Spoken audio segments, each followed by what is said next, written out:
temos considerado as frases ditas por Jesus na cruz. A primeira foi: Pai, perdoa-lhes, porque não sabem o que fazem. A segunda, quando se dirige então àquele salteador arrependido, ele garante: hoje mesmo estarás comigo no paraíso. Vimos em cultos anteriores essas duas frases.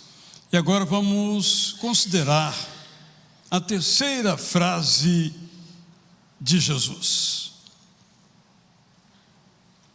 Quando ele então pede a Maria, pede a João, que ambos cuidem um do outro. O texto é bastante conhecido, mas nós o leremos agora também, para que fique bem forte, bem evidente para cada um de nós. Uma palavra que nos convida a uma profunda reflexão sobre as nossas próprias vidas, porque as dinâmicas da cruz têm a ver com o significado em si mesmo do que Jesus fez, do que Jesus disse, mas também tem um profundo alcance para as nossas vidas no dia a dia, seja de natureza emocional, espiritual, intelectual. Nós lemos em João 19, 26 a 27, essas palavras de Jesus, primeiramente dirigindo-se a João, o discípulo mais próximo dele, com as seguintes palavras: eis aí a sua mãe, na segunda parte. E na primeira parte ele se dirige à sua mãe, dizendo: eis aí o seu filho. Nós sabemos que tanto a palavra filho aqui, quanto mãe aqui, essas palavras estão ligadas a um tipo de adoção não formal, mas informal, atribuindo então ao João agora o papel de filho e chamando agora sua mãe também para adotá-lo como tal, e colocando os dois, portanto, num novo tipo de relacionamento em função das dificuldades de Jesus na sua própria família.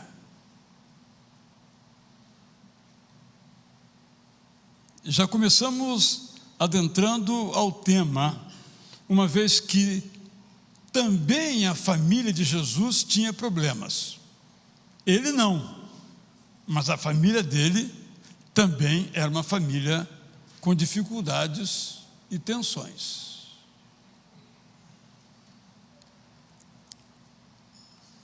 Vamos começar com números, não o livro da Bíblia, mas da aritmética. Tive que fazer umas continhas, porque não é assim a minha área de preferência de estudos, embora a circunstância da vida um dia me tenha feito professor de estatística, mas já tem muito tempo.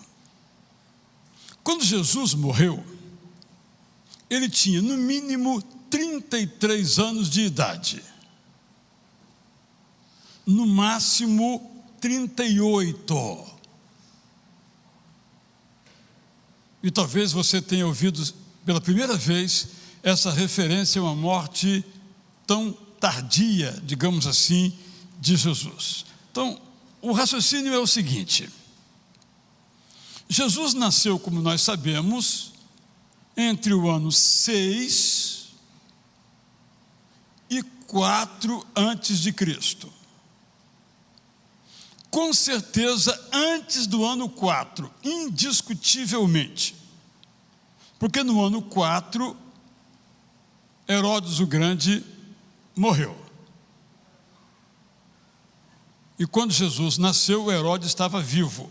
Então Jesus nasceu o mais tardiamente no ano 4 antes de Cristo. Como o censo foi convocado no ano 7, ele deve ter nascido ou no ano 7, ou no ano 6, ou no ano 5 antes de Cristo. Não temos como precisar essa data. Vamos colocar o número médio, 5. 4, o mais tardio, 7, o mais cedo, na média, 5. Se ele foi crucificado no ano 28, é uma possibilidade. No ano 28, depois de Cristo, obviamente, ele então foi crucificado aos 33 anos de idade. 5 antes de Cristo, mais 28 depois de Cristo, 33. Se ele morreu mais tardiamente, isto é, no ano 33 depois de Cristo, é também uma possibilidade.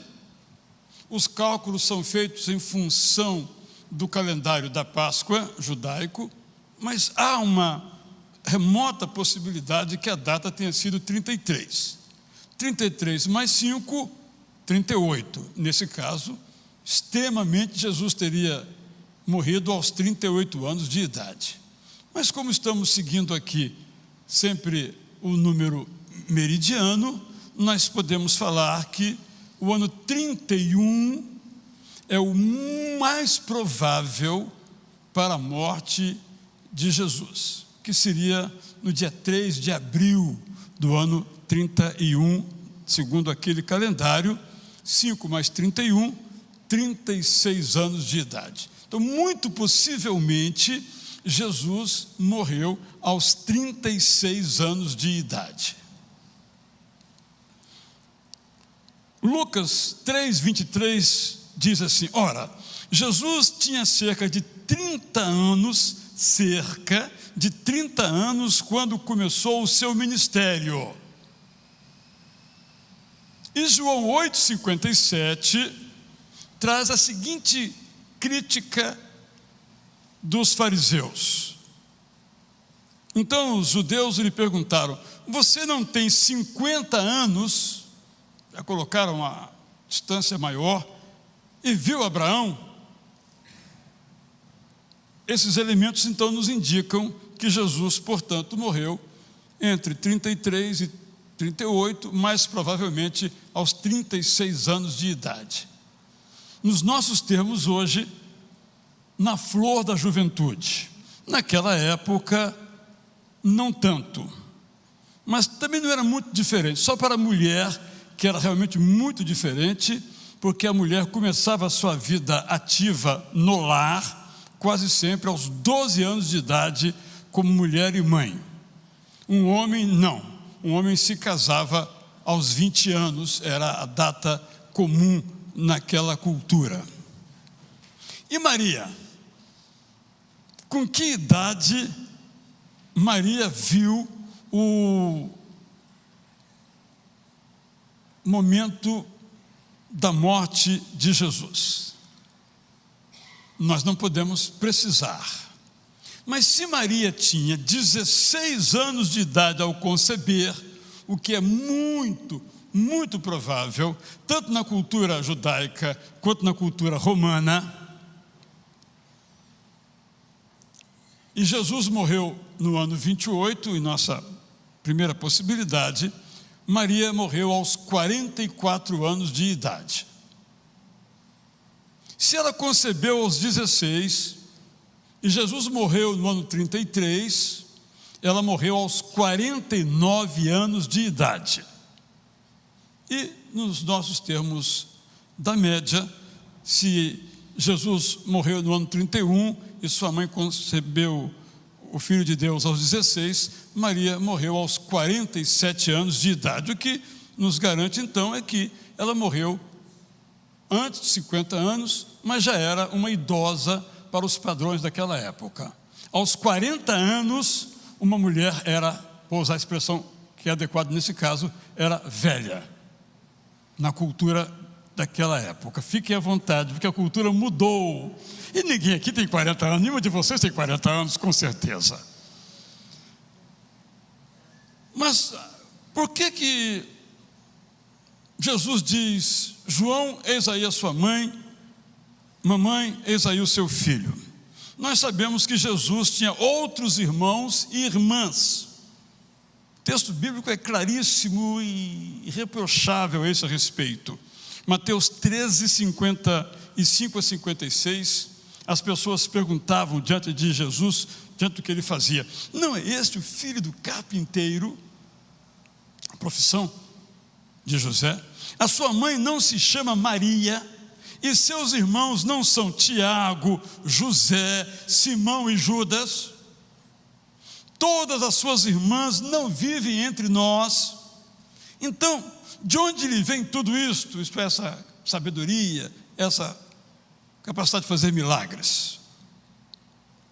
Em João 2,12 nós lemos: depois disso Jesus foi a Cafarnaum com sua mãe, seus irmãos e seus discípulos, e ficaram ali não muitos dias. Perto, portanto, de ser cortado da terra dos viventes, nos termos de Isaías 53:8, Jesus se preocupou com a sua mãe, assumindo a sua responsabilidade de filho mais velho, uma vez que os seus irmãos não compreendiam Jesus e certamente não compreendiam o comportamento, a atitude da mãe de Jesus em relação a ele. Diz claramente o texto bíblico que os irmãos de Jesus não acreditavam que ele fosse o Messias. Jesus então não podia confiar que seus irmãos, que ainda não acreditavam nele, fossem cuidar de Maria, que acreditava nele. Nós sabemos que os irmãos de Jesus se converteram depois da ressurreição de Jesus. Leio para os irmãos Atos 1, 13 a 14. Quando entraram na cidade, subiram para o cenáculo, onde se reuniam Pedro, João, Tiago, André, Filipe, Tomé, Bartolomeu, Mateus, Tiago, filho de Alfeu, Simão o Zelote e Judas, filho de Tiago. Todos esses perseveravam unânimes em oração com as mulheres, com Maria, mãe de Jesus, e com os irmãos de Jesus. Então, entre a ressurreição e o Pentecostes, os seus irmãos passaram a crer nele. Paulo nos dá uma outra indicação em 1 Coríntios 9:5, quando ele se defende das acusações dos irmãos de Corinto. Ele diz assim: será que não temos o direito de levar conosco uma mulher crente como esposa, como fazem os demais apóstolos? Os irmãos do Senhor, isto é, os irmãos de Jesus, e Cefas, isto é, Pedro, não só se converteram, mas se dedicaram ao ministério. É a indicação clara aqui, se não todos, alguns desses irmãos de Jesus. É nesse contexto, portanto, que esta afirmativa é feita, esse pedido é feito tanto a Maria quanto a João. E é impressionante como Jesus, naquele contexto de agonia, ele está crucificado, não preciso destacar todos os aspectos de sua dor, mantém a sua serenidade. Quando nós estamos em agonia, em sofrimento, nós tendemos a pensar só em nós mesmos. Mas, a despeito do seu sofrimento tão intenso e tão agudo, ele pensou na sua mãe. Naquele momento, nos termos da profecia de Simeão, uma espada lhe despedaçava a alma de Maria. O filho dela se preocupa com ele, mas também se preocupou com João, com quem tinha uma proximidade, um relacionamento fraterno mais intenso com os demais seguidores dele. Dadas todas essas informações, o que é que nós aprendemos com Jesus? Não importam como os nossos familiares ajam, o nosso primeiro modelo na vida é Jesus. Estou dizendo isso porque nossos pais são muito importantes. Aqui incluindo pai e mãe. E às vezes irmãos também. É muito interessante quando a gente ouve um irmão mais novo ou irmã mais nova falando do seu irmão mais velho, dizendo: ele é minha referência. Tudo que ele faz eu faço também. Alguns conscientemente, outros sem nenhuma consciência. Mas aprendemos que o nosso modelo primário de nossas atitudes, nossos comportamentos tem que ser Jesus. Eu vi recentemente um filme que o irmão da igreja me indicou, chama-se Respeito, a vida de Aretha Franklin. E num certo momento da história, e agora penso nos pais, a Aretha começou a ter um comportamento bastante inadequado com álcool e sexo. Aí o pai dela, um pastor, lhe diz assim: não foi isso que eu lhe ensinei, e você agora está entrando para o vício e para a prostituição. E ela responde: igual ao Senhor. Bom, veja o filme. Está no Prime Amazon. E aquilo me tocou, é uma linha só, uma linhazinha só no diálogo. Como nós podemos, como pais, dizer uma coisa e fazer outra. Mas o que eu quero ressaltar é que nós, como filhos, como irmãos mais novos, a despeito de reconhecer essa influência poderosa, negativa ou positiva, sobre nossas vidas, essa história nos convida a pensar em Jesus como sendo o nosso modelo. Não pensou em si, a despeito de sua dor. Penso que essa história também nos convida a pensar nos nossos compromissos, porque ao longo da vida as coisas mudam, mas os nossos compromissos não devem mudar. A vida de Jesus tinha mudado, ele agora estava numa cruz, gemendo de dor, mas ele tinha um compromisso como filho, e não mudou por causa do seu sofrimento.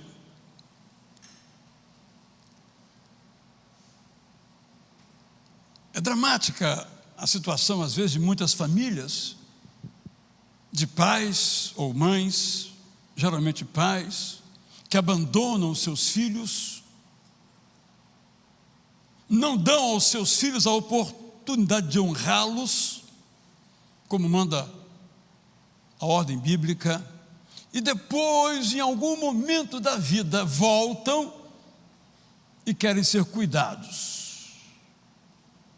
É uma situação, a gente sabe, dramática e infelizmente muito real, mais do real que nós gostaríamos. Mas o mandamento não muda, porque a circunstância mudou. Honra o seu pai e a sua mãe, seja ele um bom pai ou não, tenha vivido com você ou não. O mandamento não está condicionado às circunstâncias da vida. Como Jesus não estava naquela hora de agonia, dizendo: eu estou liberado de essas preocupações, que eu tenho algo mais grave para pensar, eu tenho que pensar em mim mesmo. Compromissos que nós firmamos voluntariamente são para sempre. Nós podemos mudar, As pessoas com as quais nos compromissamos podem mudar, mas os nossos compromissos não podem mudar.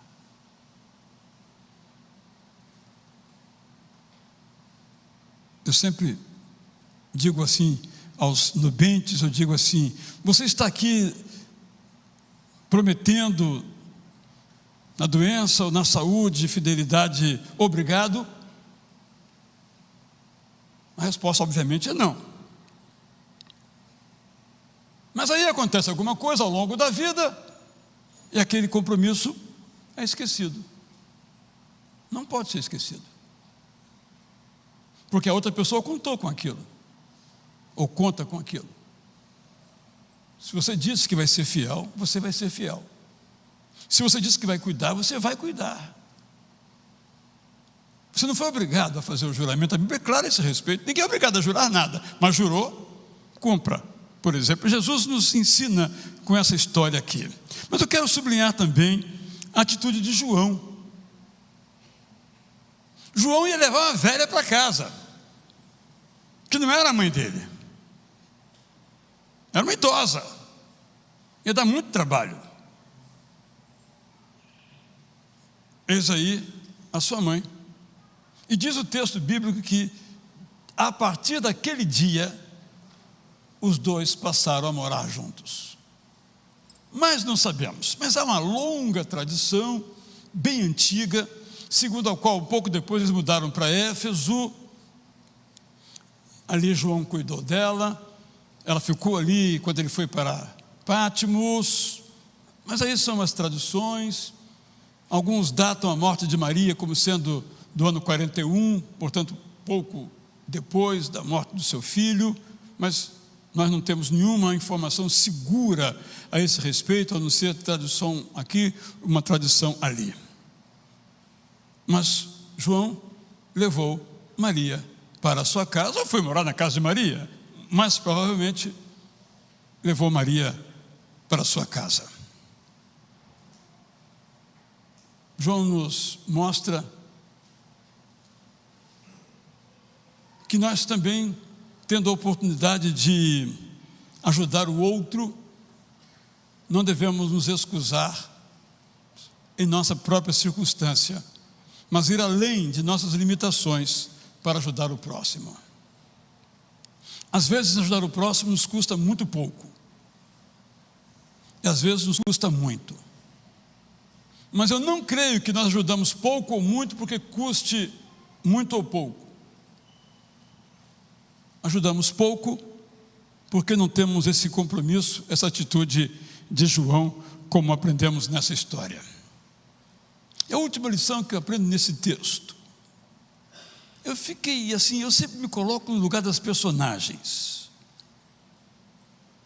Se eu estivesse naquela cruz ali, fôlego já faltante, o raciocínio nem mais funcionando direito, a vida literalmente por um fio, com quem que eu iria me preocupar?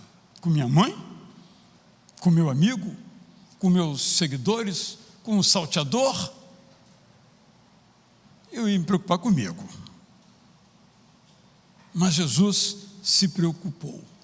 Eu tiro para mim uma lição muito profunda na minha vida pessoal. Jesus se preocupa comigo. Jesus se preocupa conosco. Por isso podemos dizer que Ele nos apacenta. Ele cuida de nós. E às vezes nos envia João para cuidar de nós. E às vezes nos envia como João para cuidar dos outros. Essa, portanto, é a terceira palavra da cruz. O que você aprendeu com essa atitude de Jesus, que em sua agonia olha para um, olha para outro, entrega um ao cuidado do outro? Mostrou a sua preocupação com a sua família, mesmo que as circunstâncias tenham mudado. Providenciou um cuidado para um e para outro, embora eles, quem sabe, pudessem tocar suas vidas por si mesmos. Mostrou-nos que os nossos compromissos voluntariamente feitos são compromissos. Eu quero terminar, já que estamos entrando aqui, não é, pastor Roberto, no mês da família, lembrar uma entrevista que eu li hoje pela manhã, do Pat Boone. Os mais antigos aqui sabem quem foi Pat Boone, né? E parece que pouca gente sabe quem foi Pat Boone. Mas Pat Boone foi um ídolo da música country gospel nos Estados Unidos. Fez muitos filmes, lançou livros e muitas músicas de sucesso, de paradas de sucesso. Ele está agora com 87 anos. E está lançando um filme agora. Um filme em que ele usa uma expressão em inglês, uma gíria em inglês, que se refere a uma segunda oportunidade, uma segunda chance. Ele dizendo então que teve um momento na vida dele em que o casamento dele com a sua esposa, que morreu recentemente aos 84 anos de idade, simplesmente tinha acabado o casamento. Mas ele diz que recebeu uma visitação do Espírito Santo, nítida, clara na vida dele. E ele deu uma segunda chance ao seu casamento. E ficou aí mais décadas casado. Eu não sei se aqui, na sua casa, algum casamento esteja precisando de uma segunda chance. Se você pensar só em si mesmo, não há segunda chance. Mas se você pensar como Jesus, mesmo na dificuldade, mesmo na agonia, no outro, haverá uma segunda chance. Gostaria que você pensasse nisso, refletisse nisso, como uma consequência da terceira palavra de Jesus na cruz. A primeira palavra foi: Pai, perdoa-lhes, porque não sabem o que fazem. A segunda frase, ou segunda palavra, foi: hoje mesmo estarás comigo no paraíso. Coisas bem transcendentais. Mas a terceira frase que agora mencionei, bastante humanas, bastante cotidianas, bastante ligadas ao nosso dia a dia. Mãe, agora ele é o seu filho. João, agora meu amigo, agora ela é a sua mãe. Do nosso dia a dia. O cristianismo, se não alcançar o nosso dia a dia, ele pode até nos levar para o céu e nos dar uma vida abundante lá, mas não vai nos dar uma vida abundante aqui. E Jesus veio para que tivéssemos uma vida abundante lá, onde Ele está agora, mas também aqui. Quem sabe um familiar, um cônjuge, um amigo, um filho precise de alguém que cuide, precise de uma segunda chance. Que as palavras da cruz, as próximas que vamos refletir, as anteriores que já refletimos, nos ajudem a colocar o cristianismo no nosso dia a dia, na prática da nossa experiência. Pense nisso.